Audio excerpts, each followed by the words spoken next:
Hello friends, welcome to Chettinad அம்மணி channel. எல்லாரும் எப்படி இருக்கீங்க? எல்லாரும் சந்தோஷமாகவும் ஆரோக்கியமாகவும் இருப்பீங்கன்னு நான் நம்புறேன். இன்னைக்கு நான் பார்க்க போகிற பதிவு என்ன அப்படின்னா, வெள்ளிக்கிழமை நான் செய்த பூஜை வேலைகள் தான் பார்க்க போகிறோம். கண்டிப்பாக இந்த பதிவு உங்கள் எல்லாருக்குமே பிடிச்சிருந்ததுன்னா செட்டிநாடு அம்மணி சேனலை சப்ஸ்கிரைப் பண்ணிக்கோங்க. வீடியோ பார்க்குற எல்லாரும் கண்டிப்பாக ஒரு லைக் கொடுத்துட்டு எல்லாருக்கும் ஷேர் பண்ணுங்க. நாளைக்கு கார்த்திகை முதல் நாள். நாளைக்கு கார்த்திகை முதல் நாளில் நம்ம வீட்டில் தீபம் ஏற்றி வழிபாடு செஞ்சோம்னா அவ்வளவு நல்ல ஒரு விஷயங்கள்லாம் நம்ம வீட்டில் நடக்கும். இன்னொன்று, நாளைக்கு கார்த்திகை முதல் நாள் சோமவாரமும் கூட, பிரதோஷ நாளும் கூட. அதனால் பார்த்திங்கன்னா இது எல்லாமே சேர்ந்து வர்றதுனால ரொம்ப முக்கியமான நாள் இந்த கார்த்திகை முதல் நாள். கார்த்திகை மாத தொடக்கத்திலிருந்து பார்த்திங்கன்னா நம்ம வீட்டில் இருக்கக்கூடிய பெண்கள் வீட்டு வாசலில் 2 அகல் விளக்காவது காலை நேரமும் ஏற்றி வைங்க, அதுபோல் சாயந்தரம் நேரமும் ஏற்றி வைங்க. இப்படி நீங்கள் செஞ்சுட்டு வரும்போது தெய்வத்தினுடைய அனுகிரகம் நம்மளுக்கு கிடைக்கும். ஏன்னா இந்த கார்த்திகை மாதங்கிறதே பார்த்தீங்கன்னா தெய்வங்களுக்கு உரிய மாதம். அதுவும் முருகர் அண்டு சிவபெருமான் இவங்களுக்கு ரொம்ப முக்கிய மாதமாக கருதப்படுவது இந்த கார்த்திகை மாதம். அதனால கண்டிப்பாக நாளைக்கு அதிகாலையில் எழுந்திரிச்சு நாளைக்கு ஒரு நாளாவது நல்லா குளிச்சுட்டு வாசலில் நிலைவாசலில் மஞ்சள் குங்குமம் எல்லாம் வச்சு 2 பக்கம் 2 அகல் விளக்கு ஏற்றி வழிபாடு செய்யுங்க. கண்டிப்பாக எல்லா பெண்களும் நிச்சயம் செய்கிறீங்க. உங்களுடைய கஷ்டங்கள் எல்லாமே தீரும். ஒரு வாரத்திலே தீர்றதை நீங்கள் பார்ப்பீங்க. இந்த கார்த்திகை மாதம் முழுவதுமே நம்ம தீபம் ஏற்றி வழிபாடு செய்கிறது ரொம்ப ரொம்ப நல்லது. முடியாதவங்க நாளைக்கு முதல் நாள் செய்யுங்க. அதுக்கப்புறம் நம்ம கார்த்திகை முதல் நாள் பரணி தீபம் ஏற்றுவோம், அதுக்கப்புறம் கார்த்திகை தீபம் ஏற்றுவோம். இப்படி தீபம் ஏற்றி வழிபாடு செய்வோம்ல, அந்த மாதிரி நம்ம தீபம் ஏற்றலாம். ஆனால் சாயந்தரம் மாலை நேரம் எல்லார் வீட்லேயுமே தீபம் ஏற்றக்கூடிய பழக்கங்கள் எல்லார் வீட்லேயுமே இருக்கும். முடிகிற வரைக்கும் அதிகாலையிலையும் தீபம் ஏற்றுங்க, ஈவினிங் டைமும் தீபம் ஏற்றுங்க. இந்த கார்த்திகை மாதத்தில் தான் பார்த்தீங்க அப்படின்னா அதிகாலையிலே இஷ்ட தெய்வங்களை வழிபடுவது ரொம்ப ரொம்ப நல்லது. நம்மளுடைய குலதெய்வத்தையும் வழிபடுவது ரொம்ப நல்லது. அதே போல் இந்த கார்த்திகை மாதத்தில் தான் ஐயப்ப பக்தர்கள் எல்லாருமே குருசாமி முன்னிலையில் கோயிலுக்கு சென்று போய் மாலையிடுவாங்க. மாலையிட்டு தங்களுடைய விரதத்தை இந்த கார்த்திகை மாதம் தான் தொடங்குவாங்க. அதே போல் முருக பக்தர்களுமே கார்த்திகை மாதம் மாலை போடுறவங்க இருக்கிறாங்க. இப்படி இந்த தெய்வங்களுக்கு உரிய மாதமான இந்த கார்த்திகை மாதத்தில் நம்மளுடைய வீட்லையும் இது மாதிரி வேலைகள் எல்லாம் தொடர்ந்து செய்வது ரொம்ப நல்லது. செய்ய முடியலைனாலும் முடிஞ்ச அளவுக்கு செய்யுங்க, சரியா? இப்போ நான் என்ன பண்ணேன் அப்படின்னா, இது ஈவினிங் தான் நான் அன்னைக்கு பூஜை எடுத்தேன். ஏன்னா வெள்ளிக்கிழமை காலையில் கொஞ்சம் வெளியில் போக வேண்டிய வேலைகள் இருந்ததுனால கிளம்பி போயாச்சு. நேற்றுமே என்னால் வீடியோ எடிட் பண்ணி கொடுக்க முடியல, ஏன்னா வேலைகள் இருந்தது. இப்போவுமே பாருங்கள் ரொம்ப லேட் ஆகிடுச்சு. நேற்றே முடியாத அளவுக்கு தான் ஷார்ட்ஸை மதியத்துக்கு மேலே போட்டேன். ஏன்னா எந்த இடத்துல எந்த ஷார்ட்ஸில் வீடியோ எடுத்து வச்சிருக்கேன்னு நான் தேடி கண்டுபிடிக்கணும். ஏன்னா வீடியோ லைனாக எடுப்போம் இல்லையா, அதனால லாங் வீடியோவுக்கு தனியாக எடுப்பேன், ஷார்ட்ஸ் வீடியோவுக்கு தனியாக எடுப்பேன். அப்படி எந்த ஃபார்மெட்டுக்குள்ளே லைனாக இருக்குதுங்கிறத பார்த்து தேடி எடுத்து தான் நான் போடணும். அதுக்காகவே நேற்று மதியம் ஆயிடுச்சு, பார்த்துக்கோங்க. சரி, ஓகே, பரவாயில்ல, இப்போ கொடுத்துட்டல, அது வரைக்கும் சந்தோஷம். ஏன்னா நாளைக்கு கார்த்திகை முதல் நாள். கண்டிப்பாக இந்த விஷயங்கள் எல்லாமே உங்களுக்கு சேர்ந்துருக்கும். நாளைக்கு நீங்கள் காலையில் அதிகாலையில் எழுந்திரிச்சு நல்லா குளிச்சுட்டு மங்களகரமாக முடிஞ்சால் நல்லா சாரீ கட்டிக்கோங்க. முடியலையா என்ன ட்ரெஸ் போட்டிருக்கீங்களோ அதோடவே பார்த்தீங்கன்னா 2 பக்கம் 2 அகல் விளக்கு ஏற்றி வச்சு தீபம் ஏற்றுங்க, சரியா? என்னடா சாரீ கட்ட சொல்கிறாங்களே அப்படின்னு யாரும் தப்பாலாம் எடுத்துக்காதீங்க. அது கட்டணும்னா கொஞ்சம் அழகாக மங்களகரமாக இருக்கும், அவ்வளோதான்.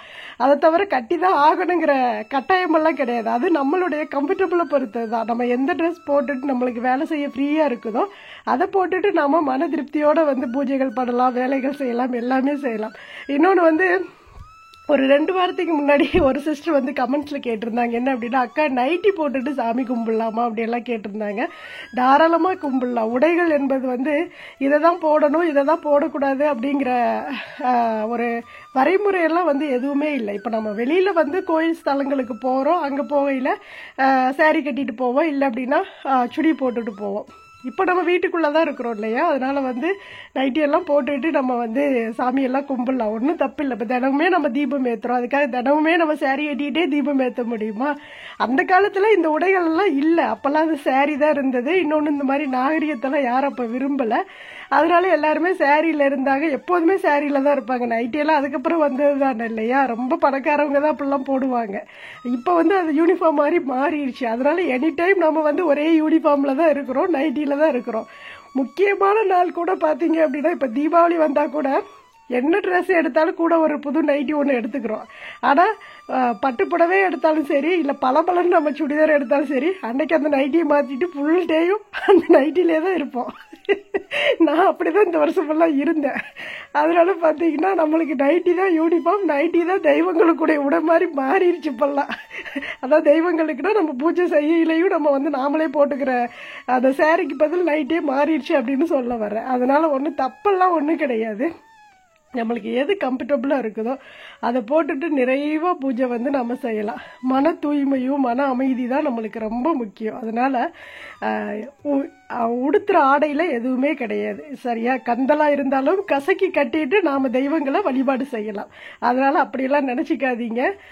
நானுமே சில டைம்லாம் நைட்டியோட தான் வீடியோலாம் எடுக்கிறேன், நைட்டியோட தான் சில டைம் கொடுக்குறேன். இப்போ வீடியோக்குள்ளே வர்றதுனால இது ஒரு சோசியல் மீடியா அப்படிங்கிறதுனால தான் சாரியெல்லாம் கட்டிக்கிறேனே தவிர, மற்றபடி இன்னும் சொல்ல போனால் இந்த சோசியல் மீடியா இல்லைன்னா நானும் சாரி கட்டுற பழக்கமே இல்லை. ஏன்னா எனி டைம் அந்த யூனிஃபார்ம்ல தான் இருக்கிறோம். அதுக்கப்புறம் எங்கேயாவது போனால் ஒரு லாங் சுடியோ இல்லை சுடியோ எதையோ ஒன்று மாட்டிக்கிட்டு போயிடுறோம். சாரியெல்லாம் எப்பாவது ரொம்ப முக்கியமாக ஒரு ஃபங்க்ஷன் இருக்குது, அங்கே சாரி தான் கட்டிட்டு போகணும்னா சாரி கட்டிட்டு போகிறோம். இப்போ ஓரளவுக்கு பழக்கம் இல்லை அப்படின்னா கூட அங்கே லாங் சுடியை தான் மாட்டிகிட்டு போகிறோம். இந்த மாதிரி தான் நம்மளுடைய உடைகள் வந்து இருக்குது. அந்த மாதிரி மனசு செட் ஆகிடுச்சு. அதனால ஒன்றும் தப்பெல்லாம் இல்லை. நம்மளுக்கு எது பிடிக்குதோ அதை போட்டு நம்ம வந்து சாமியெல்லாம் கும்பிடலாம். இப்போ பார்த்தீங்கன்னா முன்னாடி வாசல் எல்லாம் அழகாக வந்து சிம்பிளாக தான் ஒரு கோலம் போட்டு விட்டேன். கோலம் போட்டு முடிச்சுட்டு அப்படியே துளசி மாடத்தெல்லாம் கழுவி விட்டுட்டு அதுக்கும் வந்து மஞ்சள் குங்குமம்லாம் வச்சு அழகாக அலங்காரம் பண்ணிவிட்டு துளசி செடிக்கும் வந்து மஞ்சள் வச்சு விட்டேன். நேற்று ஒரு சிஸ்டர் வந்து கமெண்ட்ஸில் கேட்டிருந்தாங்க, என்ன அப்படின்னா, அக்கா துளசி செடிக்கு நீங்கள் என்ன உரம் கொடுக்குறீங்க அப்படின்னு சொல்லி கேட்டிருந்தீங்க. இப்போ தான் இந்த துளசி செடி வச்சு விட்டேன்.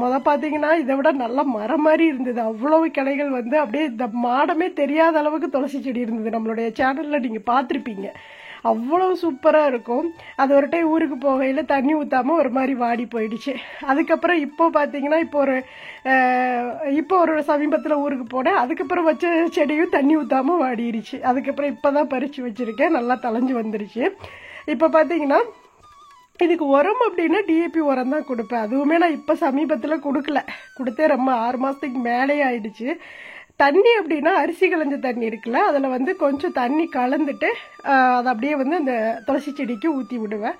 சுத்தமான எப்போ நம்ம சுத்தமாக இருக்கோமோ அப்போ தான் துளசி செடி பக்கத்துல எல்லாம் போகணும். இல்லை அப்படின்னா துளசி செடி வளராது. அது வந்து அதோட வளர்ச்சியே வந்து கம்மியாயிடும். அது ஒரு மாதிரி வேற மாதிரி போயிடும். அதனால வந்து சுத்தமாக இருக்கல மட்டும் துளசி செடிகிட்ட போங்க. மற்ற டைம்லாம் வந்து தண்ணி ஊற்றையிலும் சுத்தமான தண்ணி வந்து ஊற்றுங்க. நல்லா அரிசி தண்ணியாகவே இருந்தாலும் அதில் மற்ற ஏதாவது அந்த கவிச்சி பொருளாக சேராத அளவுக்கு பார்த்துட்டு நல்லா தண்ணி கலந்து லிக்யூடாக நல்லா தண்ணியை வந்து ஃபுல்லாகவே நல்லா கலந்து விட்டுருங்க. கலந்து விட்டுட்டு அதுக்கப்புறம் செடிகளுக்கு ஒரு 4 நாளைக்கு ஒரு டைம் மட்டும் ஊற்றுங்க போதும். ஏன்னா அந்த ஈரமே அதில் வந்து இருக்கும். அப்புறம் இந்த துளசி மாடம்லாம் கேட்டிங்க, இதெல்லாம் பழைய துளசி மாடம் தான். இதிலெல்லாம் நான் பெயிண்ட் பண்ணி புதுசாக வந்து வச்சுருக்கேன். இப்போ துளசி மாடம் எல்லா நர்சரியிலையுமே விதவிதமாக கிடைக்குது. மார்பிளில் கிடைக்குது, கிரானைட்டில் கிடைக்குது, சிமெண்ட்லேயே அழகழகாக செஞ்சு வச்சுருக்காங்க. அப்படியே தெய்வங்களுடைய உருவ அமைப்பில் அவ்வளோ சூப்பராக செஞ்சுருக்கிறாங்க. இப்போலாம் நிறைய வெரைட்டி வந்து ஒவ்வொரு நர்சரி கார்டன்லேயுமே வந்துடுச்சு. அதனால் உங்களுக்கு எது பிடிக்குதோ அது மாதிரி எல்லாம் வாங்கி வச்சுக்கோங்க, சரியா? இப்போ வந்து சிம்பிளான ஒரு ரங்கோலி கோலம் தான் போட்டு விட்டேன். சும்மா கையிலே தான் வரைஞ்சி விட்டேன். அப்புறம் ஒரு முக்கியமாக ஒரு விஷயம், நேற்று ஷார்ட்ஸில் வந்து எல்லாரும் மோஸ்ட்டாக போட்ட ஒரு கமெண்ட்ஸ் அப்படின்னா இந்த சாரீ ரொம்ப சூப்பராக இருக்குக்கா, இது எங்கே வாங்கினீங்க, கமெண்ட் பின் பண்ணுங்க, லிங்க் பின் பண்ணுங்க அப்படியெல்லாம் சொல்லியிருந்தீங்க உங்களுடைய கமெண்ட்ஸில். லிங்க் பின் பண்ணால் அது வந்து உங்களுக்கு ஓப்பன் ஆகுதா என்னன்னு எனக்கு சரியாக தெரியல. அதனால் நான் இந்த வீடியோவுக்கு கீழே கமெண்ட் செக்ஷனில் ஃபஸ்ட்டு கமெண்ட்டாக நான் வந்து அந்த லிங்க்கை வந்து பின் பண்ணி வைக்கிறேன். உங்களுக்கு பிடிச்சா நீங்கள் வந்து வாங்கிக்கோங்க. இது வந்து நான் ஃப்ளிப்கார்ட்டில் வாங்கினேன். வாங்கி கிட்டத்தட்ட 6-7 மாதம் இருக்கும். கட்டவே இல்லை. இது ஏன் கட்டலை அப்படின்னா, இது ஒரு ரொம்ப அழகாக இருக்குது. கலர் மஞ்சள், இந்த ரெட் கலரில், இந்த கலரில் என்கிட்ட புடவை இல்லை. சரி அழகாக இருக்கே அப்படின்னு சொல்லிட்டு தான் வாங்கினேன். ஆனால் வாங்கினதுக்கப்புறம் பார்த்தீங்கன்னா நம்ம பாலித்தீன் கவர் எப்படி இருக்கும் அது மாதிரியே இருக்கும். பார்த்துக்கோங்க, புடவை பாலித்தீன் கவர் மாதிரியே தான் இருக்கும். அப்படியே வந்து டிரான்ஸ்பரண்டாக நல்லாவே உடம்பெல்லாம் தெரியும். நம்ம அதுக்கு தகுந்த மாதிரி வந்து இன்னர்ஸ் எல்லாம் போட்டுக்கணும், அப்போ தான் வந்து தெரியாது. அதுக்கப்புறம் பார்த்தீங்கன்னா இதோட பார்டர் வந்து லைட்டாக ஒரு கோல்டு பார்டர் மாதிரி தான் இருக்கும். முந்தியெல்லாம் வந்து அந்தளவுக்கெல்லாம் வந்து ரொம்ப எடுப்பாலாம் இருக்காது. நார்மலாக ஒரு புடவை எப்படி இருக்குமோ அப்படி தான் இருக்கும். ஆனால் வந்து உங்களுக்கு வீடியோலையும் கட்டினதுக்கப்புறம் பார்த்தீங்கன்னா அவ்வளோ கிராண்டாக இருந்தது. ஒரு பட்டு புடவைக்கு இணையாக இருந்தது பார்த்துக்கோங்க. எனக்கு நான் கட்டின இப்போ சமீபத்தில் இப்போ எடுத்த புடவையிலேயே இந்த புடவை தான் ரொம்ப பிடிச்சிருந்தது. கட்டினதுக்கப்புறம் வந்ததுக்கப்புறம் பார்த்தீங்கன்னா எடுத்து பிரித்து பார்த்துட்டு ஐயோ என்னடா நம்ம ஒன்று ஆர்டர் பண்ணோம் அது ஒரு மாதிரி இருக்குதே, இதை எப்படி நாம் கட்டுறது அப்படின்னு நினச்சிட்டே இருந்தேன். ஏன்னா உடம்பெல்லாம் அப்படியே கண்ணாடி மாதிரி தெரியுமே, அப்படியே பேப்பர் மாதிரி தான், பாலித்தீன் பேப்பர் எப்படி இருக்குமோ அப்படியே தான் இருக்குது. ஆனால் வந்து அதோட ஷைனிங் அவ்வளோ சூப்பராக இருக்குது பார்த்துக்கோங்க. இதில் கலர் வெரைட்டியுமே நிறைய இருக்குது. நல்லா பிங்க் ஆரஞ்சு இருக்குது. இப்போ இது வந்து ரெட்டு அண்டு எல்லோ இருக்குதுல்ல, pink orange and blue and red, blue and maroon, இப்படி நிறைய கலர்ஸ் இருக்குது.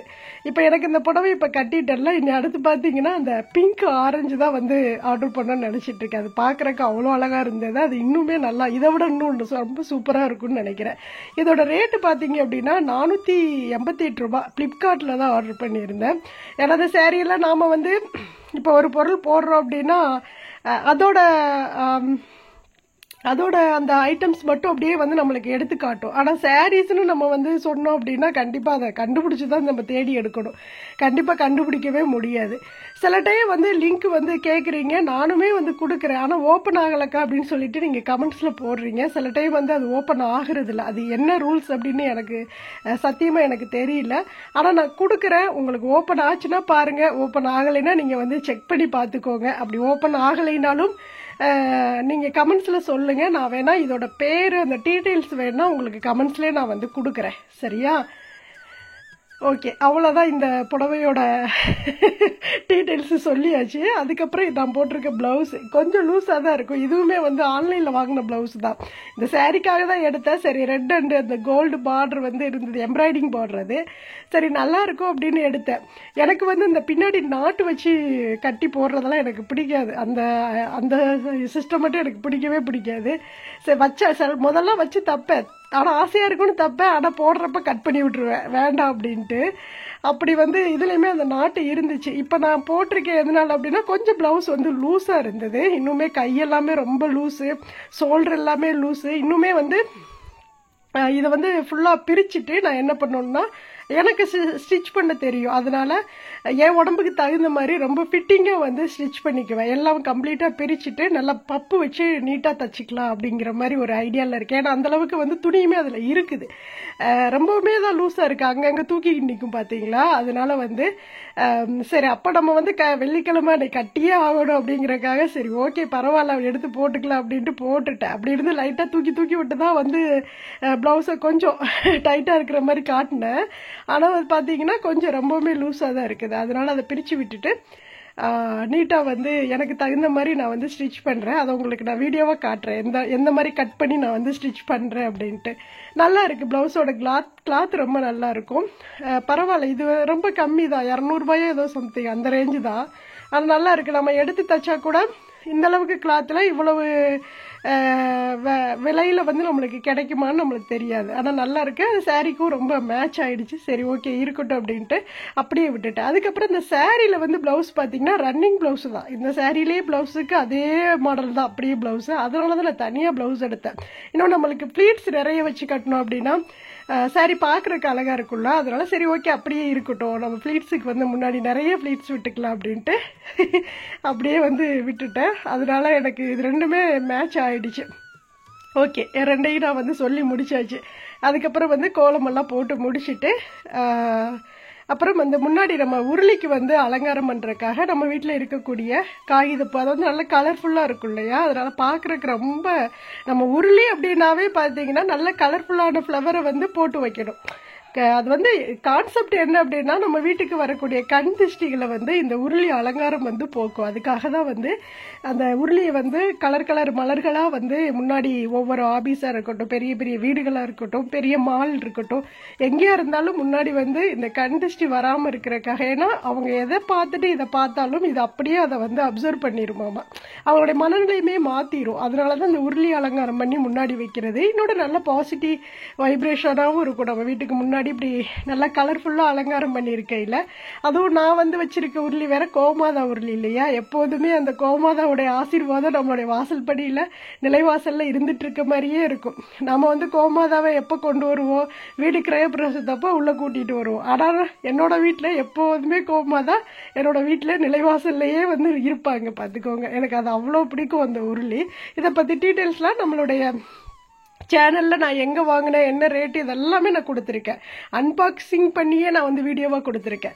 கொஞ்சம் ஸ்க்ரோல் பண்ணி கீழே அப்படியே நீங்கள் வந்து போய் பார்த்தீங்க அப்படின்னா எல்லா வீடியோஸும் இருக்கும். ஹெட்லைனே நான் அப்படி தான் வச்சு கொடுத்துருப்பேன். நீங்கள் தேடக்கூட தேவையில்லை. ஏன்னா தம்ப்லைன்லேயே நான் வந்து எல்லாம் தான் எழுதி தான் நான் கொடுப்பேன். அதனால் ஸ்க்ரோல் பண்ணி கீழே பாருங்கள். மறுபடியும் அக்கா உருளி எங்கே வாங்கினீங்க, அழகாக இருக்குன்னு கமெண்ட்ஸில் கேட்காதீங்க, சரியா? அதுக்கப்புறம் விநாயகருக்கெல்லாம் வந்து நல்லா வந்து தண்ணியில் அப்படியே அபிஷேகம் பண்ணி எடுத்து வச்சுட்டு, ஏன்னா முதல் நாள் தான் வந்து நான் கம்ப்ளீட்டாக க்ளீன் பண்ணேன். ஃபுல்லாக உங்களுக்கு அந்த வீடியோ கொடுத்துருப்பேன். நான் விளாக் வீடியோவாக கொடுத்துருப்பேன், க்ளீனிங் விளாகாக கொடுத்துருப்பேன். ஏன்னா கார்த்திகை மாதம் வந்துருச்சு, நாளைக்கு தொடங்கிருச்சு இல்லையா, அதனாலே முன்கூட்டியே எல்லாம் செஞ்சிடலாம்னு செஞ்சு வச்சாச்சு. அதுக்கப்புறம் வந்து ஃபுல்லாக நல்லா தண்ணியில் மட்டும் அப்படியே கழுவி அபிஷேகம் பண்ணி எடுத்தாந்து வச்சுட்டு, அதுக்கப்புறம் விநாயகருக்கு சந்தனம் குங்குமம் எல்லாம் வச்சு அழகாக அலங்காரம் பண்ணி அவருக்கும் பூவெல்லாம் வச்சுட்டு, அன்னைக்கு பார்த்தீங்கன்னா காலையிலே வந்து பவளமல்லி பூ வந்து நிறைய பூத்துருந்தது. அதனால காலையில நான் பறித்து கவரில் போட்டு வச்சுட்டேன். ஏன்னா பவளமல்லி அன்னைக்கு வந்து நம்ம போட்டு சாமி கும்பிட்றது நல்லது. அதோட நிலைவாசலுக்கெல்லாம் அந்த பவளமல்லியே வைக்கலாம் அப்படின்ட்டு பவளமல்லி பூ வந்து பெருமாளுக்கு எல்லா தெய்வங்களுக்குமே வந்து இந்த பூவை வந்து சூட்டி நாம் வழிபாடு செய்வது அவ்வளோ ஒரு நல்ல விஷயங்களை கொடுக்கும் அப்படின்னு சொல்லுவாங்க. அதனால தான் எல்லா கோவில்கள்லையும் இந்த பவளமல்லி செடி மட்டும் இருக்கும். இது எல்லா இடத்துலையும் வளர்ந்துடுறது. எந்த இடத்துல நல்ல ஒரு வைப்ரேஷன் இருக்குதோ அங்கே மட்டும்தான் இந்த பவளமல்லி வளரும் அப்படின்னு சொல்லுவாங்க.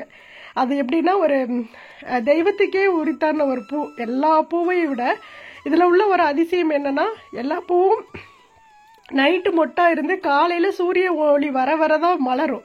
ஆனால் இந்த பூ பார்த்தீங்க அப்படின்னா பகல் ஃபுல்லாக மொட்டா இருக்கும். சூரியன் மறைஞ்சதுக்கு அப்புறம் தான் சூரியனே பார்க்காது. மறைஞ்சதுக்கு அப்புறம் 6 மணிக்கு மேலே தான் அது அப்படியே கொஞ்சம் கொஞ்சமாக விரிஞ்சு நைட் அப்படியே பூத்து கீழே கொட்டிடும். மறுநாள் மறுபடியும் மொட்டை உள்ளதாக வந்து அப்படியே ஃபுல்லாக மொட்டாகி பெருசாகிட்டே இருக்கும். இப்படி ஒரு அதிசயமான ஒரு மலர் தான் வந்து இந்த பவளமல்லி மலர். அதனால அன்னைக்கு துளசி மாடத்துக்கு துளசி தாயாருக்கெல்லாம் அழகாக போட்டு அட்சதை பண்ணேன்.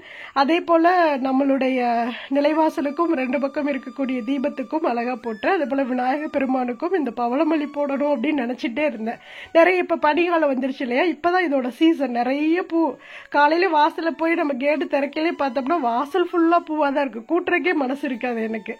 அதனாலே பார்த்தீங்கன்னா எனக்கு அவ்வளோ பிடிக்கும். அதோட மனமுமே அவ்வளோ ஒரு நல்ல ஒரு மனமாக இருக்கும். 6 மணி ஈவினிங் ஆயிடுச்சுன்னா அந்த பூ பூக்க ஆரம்பிச்சிடும். ஒரு 7 மணிங்கிறப்போ நல்லா மலர்ந்துடும். ஒரு 8, 9 நைட்டு ஃபுல்லாக கொஞ்சம் கொஞ்சமாக உதிர்ந்து கொட்டிக்கிட்டே இருக்கும். பார்த்துக்கோங்க. அதுக்கப்புறம் அப்படியே வந்து நிலைவாசல்கிட்ட எல்லாம் தீபம் ஏற்றிட்டு நம்மளுடைய விளக்கு மாடமெல்லாம் நீட் பண்ணியாச்சுல்ல, அதனால் அதுலேயுமே தீபமெல்லாம் ஏற்றி வச்சாச்சு. துளசி மாடத்துட்டு தீபம் ஏற்றிட்டு அப்படியே தீபத்திலே வந்து துளசி தாயாருக்கு அப்படியே ஆரத்தியெல்லாம் எடுத்துட்டு, அதுக்கப்புறம் விநாயகருக்கும் ஆரத்தி எடுத்துட்டு அப்படியே வந்து நிலைவாசலுக்கும் எப்போதும் போல் சாம்பிராணி காட்டி விட்டுக்கிறேன். எப்போதுமே நான் எல்லா பதிவுலையுமே சொல்லியிருக்கேன். என்ன அப்படின்னா, நம்ம பூஜை அறையை விட நம்மளுடைய நிலைவாசல் தான் நம்மளுக்கு ரொம்ப ரொம்ப முக்கியம். கோயில் கருவறைக்கு நிகரானது இந்த நிலைவாசல். இது எல்லா ஆன்மீகவாளர்களும் சொல்லியும் நீங்கள் கேள்விப்பட்டிருப்பீங்க. அதனால நான் எப்போதுமே நிலைவாசலை மட்டும் ரொம்ப மங்களகரமாகவும் வச்சுக்குவேன். அதை பார்த்தாவே அந்த தெய்வம் அப்படியே இந்த நிலைவாசல் இருக்கிற மாதிரி ஒரு ஃபீல் இருக்கும். அது எனக்கும் அப்படி தான் தோணும், பார்க்குற உங்களுக்கும் அப்படி தான் தோணும்னு நான் நினைக்கிறேன். அப்புறம் இந்த விநாயகர் கேட்டிருந்தீங்க, இது வந்து என்ன மெட்டீரியல் அப்படின்னு சொல்லி கேட்டிருந்தீங்க. இது வந்து பார்த்தீங்கன்னா இது பளிங்குன்னு சொல்லுவோம்ல, அந்த ஒரு மெட்டீரியல் தான் இது. இது வந்து கல் கிடையாது, பளிங்கு. நல்லாவே வெயிட்டாக இருக்கும். நல்லா அழகாக இருப்பார். இடம்புரி விநாயகர் தான். அப்படியே பார்த்தீங்கன்னா முக அமைப்பு அவ்வளோ அழகாக இருக்கும் அவருக்கு.